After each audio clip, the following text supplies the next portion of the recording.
This is not fast pho. This is how I make it at home. Hey everyone, welcome! Today I'm going to show you how I make pho using my homemade beef stock. I slowly cooked this broth for about 6 hours, then strained out all the bones. Pho takes time, but the flavor is always worth it.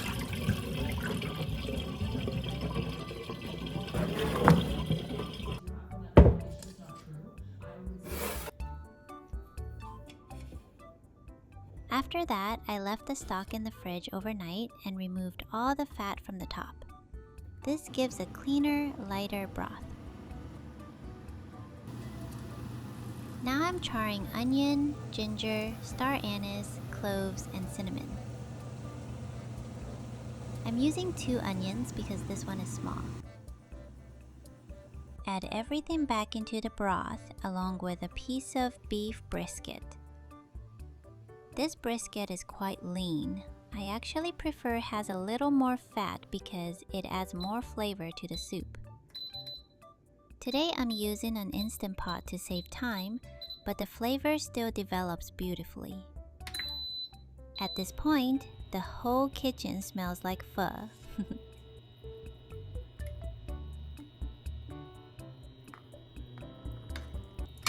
Once the brisket is cooked, I let it cool in the fridge before slicing it thinly. For the raw beef, I bought it already thinly sliced. I also have some meatballs ready. While the meat is cooling, I prepare the toppings: thinly sliced onions, cilantro, and white onion. I also like to make pickled green chili. It adds a really nice flavor.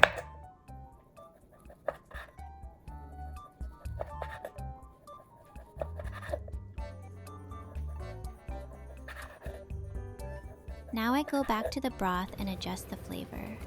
I add salt, fish sauce, and a little rock sugar to balance everything. And if you like, you can add a bit of MSG for extra depth. Now everything is ready: noodles, broth, meat, and fresh herbs. This is how I build my pho bowl. Noodles, sliced beef brisket, thin slices of raw beef,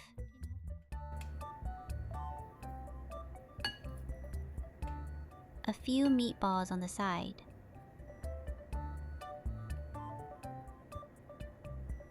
top with fresh herbs and onions. Pour the hot broth over the bowl.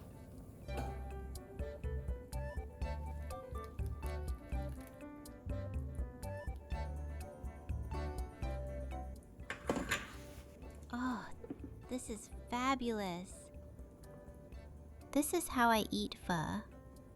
Always taste the broth first, then adjust with fish sauce if needed, and fresh Thai basil if you have it.